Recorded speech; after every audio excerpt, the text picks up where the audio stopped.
जंगल में ऑटो चलाने वाला बंटी कबूतर रहता था। एक बार की बात है, बंटी कबूतर रात में सवारी छोड़ने के लिए काफी दूर आ जाता है। तभी उसे रास्ते में एक चिड़िया दिखाई देती है। अरे ये कितनी खूबसूरत चिड़िया है। अच्छा है वापसी में सवारी मिल गई। पूछता हूँ इस चिड़िया को कहाँ जाना है। रुको रुको ना। हाँ चिड़िया बहन बोलो कहाँ जाओगी तुम? जहाँ आप जाएंगे वहाँ जाऊंगी मैं। चिड़िया बहन मैं तो अपने घर जाऊंगा। चलिए आप बैठ जाइए, मैं आपको रास्ते में छोड़ दूंगा। जरा जगह तो दीजिए, जब तो बैठूंगी मैं। अरे चिड़िया बहन आप पीछे बैठिए जहाँ सवारी बैठती है। उसकी ये बातें सुनकर बंटी कबूतर को बहुत अजीब लगता है। तभी उसकी नजर उसके पैरों पर पड़ती है। उसके पैर उल्टे होते हैं, जिसे देखकर वो डर जाता है। अरे भागो भागो भैया। कहाँ जाएगा तू बचकर बंटी कबूतर? आज तो तू छोड़ूंगी नहीं। कितने दिनों बाद मेरी प्यास बुझेगी। इस रास्ते पर कोई आता भी नहीं था, अब तू आया है मेरा शिकार।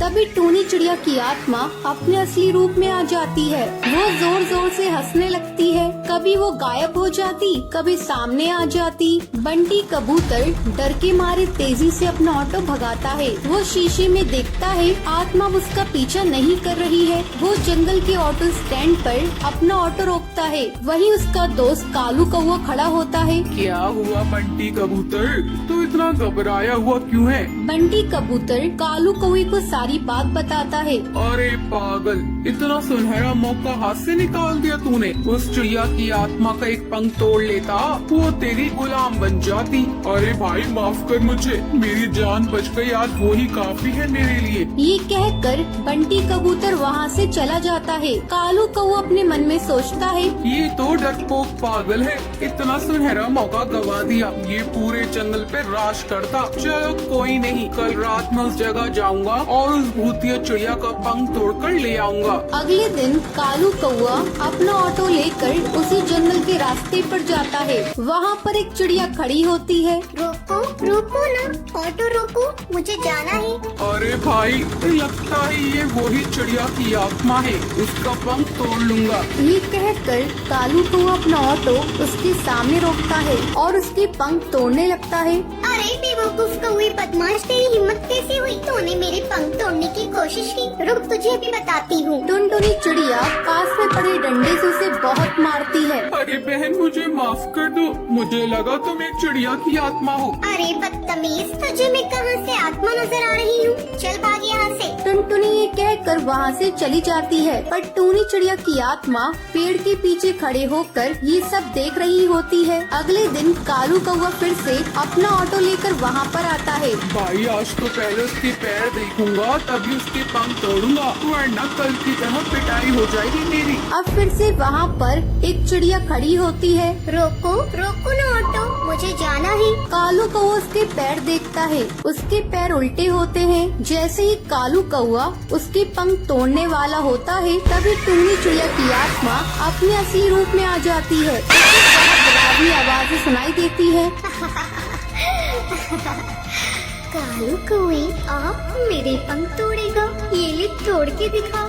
टूनी चिड़िया की आत्मा कभी उसके सामने आ जाती, कभी उसके पीछे। वो उसे बहुत मारती है। मुझे माफ कर दो चिड़िया की आत्मा, मैं आगे से कभी भी ऐसा नहीं करूँगा। मुझे जाने दो, मत मारो। क्यों छोड़ दूं तुझे? तू जैसे मन चले बदमाश पक्षियों को मारना ही तो मेरा लक्ष्य है। तुम जैसे लालची पक्षियों को जीने का कोई हक नहीं।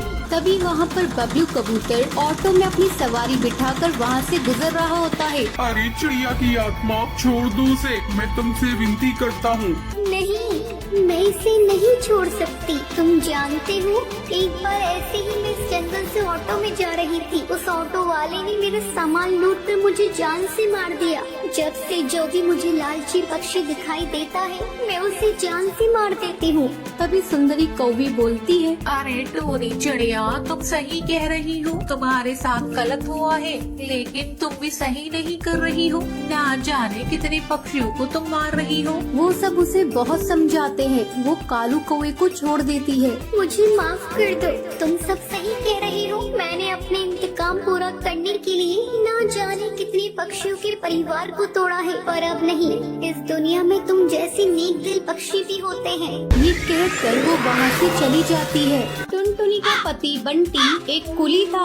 वो नदी पार से आने वाले पक्षियों के सामान को इधर से उधर करता था। एक दिन जब बंटी काम पर जा रहा था, तब टुनटुनी उससे कहती है, अजी, अपनी सेहत का भी ध्यान रखा करो। सभी किसी न किसी दिन छुट्टी लेते हैं, लेकिन तुम तो रविवार को भी काम करते हो।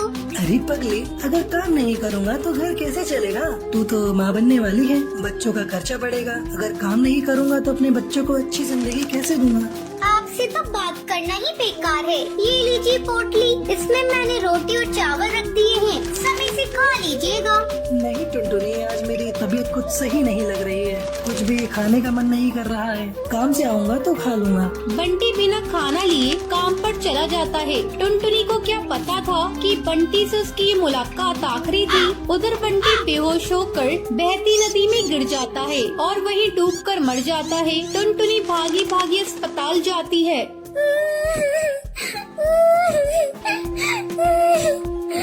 बंटी, ये क्या हो गया? सब कुछ एक पल में खत्म हो गया। अब ये बच्चा किससे अपना पापा कहेगा? मैं तुम्हें कई बार समझा रही थी अपनी सेहत का ध्यान रखो, लेकिन तुम तो मेरी बात मानते ही नहीं। अब मैं क्या करूं बंटी? समय तेजी से पंख लगाकर उड़ने लगता है। टुनटुनी एक बच्ची को जन्म देती है। एक दिन टुनटुनी के पास डाकिया एक खत लेकर आता है। अरे, ये खत तो कड़कनाथ सेठ की कंपनी की तरफ से आया है और मुझे बंटी की जगह कुली की नौकरी दी गई है। मुझे अपनी बच्ची की नौकरी करनी ही होगी, तभी मैं उसे एक अच्छे स्कूल में पढ़ा पाऊंगी और उसे बेहतर भविष्य दे सकूंगी। अगले दिन से ही टुनटुनी कुली बनकर पक्षियों का बोझ उठाती थी। जब भी नदी के उस पार से कोई पक्षी आता था, टुनटुनी तेजी से उन पक्षियों के पास पहुंच जाती थी। बहन जी, क्या मैं आपका बोझ उठा लूं? अरे, तुम तो एक चिड़िया हो, क्या तुम इतने बोझ को उठा सकती हो? हाँ हाँ बहन जी, मैं सारे बोझ को उठा लूंगी। बहन जी, मैंने अपनी जिंदगी में इतना बोझ उठा लिए हैं, ये बोझ तो उसके आगे कुछ नहीं है। क्यों, क्या हुआ? और तुम ये तुम्हारी बेटी को साथ में लेकर क्यों घूम रही हो? तुम्हारे पति कहाँ हैं? वो नहीं कमाते हैं क्या? क्या करिएगा बहन जी, मेरी दुख भरी कहानी सुनकर रोज इस नदी किनारे पे कई पक्षी आते हैं और मेरी दुख भरी कहानी सुनते हैं, लेकिन कोई मेरी मदद नहीं करता।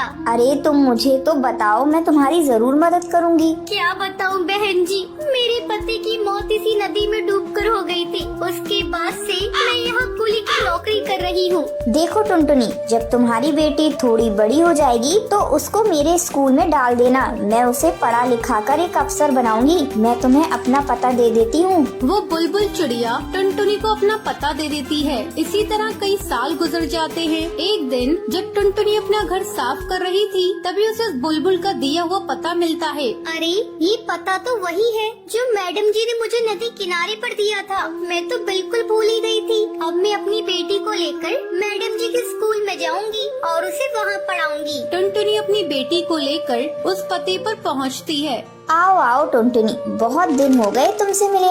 मैडम जी, ये देखिए, मैं अपनी बेटी को अपने साथ लेकर आई हूँ। मैं चाहती हूँ पढ़ लिख कर एक अफसर बन जाए, इससे मेरी तरह जीवन में संघर्ष न करना पड़े। हाँ हाँ टुनटुनी, तुम निश्चिंत रहो, मैं तुम्हारी बेटी को अच्छी तालीम दूंगी। तुम्हें एक दिन इस पर गर्व होगा। टुनटुनी अपनी बेटी का एडमिशन उस मैडम जी के स्कूल में कराकर निश्चिंत हो जाती है। उसे इस बात की खुशी थी, उसकी बेटी को उसकी तरह जीवन में संघर्ष नहीं करना पड़ेगा। तो ये थी आज की कहानी। क्या आपको पता है कालू कौवा बंटी कबूतर से चिड़िया की आत्मा का क्या तोड़ने के लिए कहता है? अगर आपको पता है तो आप हमें कमेंट करके जरूर बताएं। अगर आपको ये वीडियो पसंद आई हो तो इसे लाइक और ऐसी कहानियाँ देखने के लिए मेरे चैनल को सब्सक्राइब करना ना भूलें।